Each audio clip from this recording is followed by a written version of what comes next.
రెండు చేతులు వాడద్దు. ఇష్టం ఒకటి ఆడొచ్చు, రెండు ఇట్లా ఆడాలని ఏం లేదు.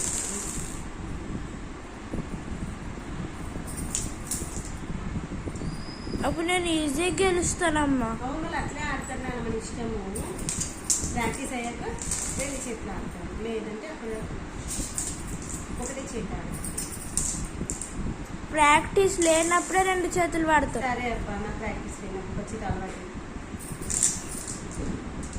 ఒక్కటి మిగిలింది. ఎందుకు దగ్గర దగ్గర ఉండాలనా?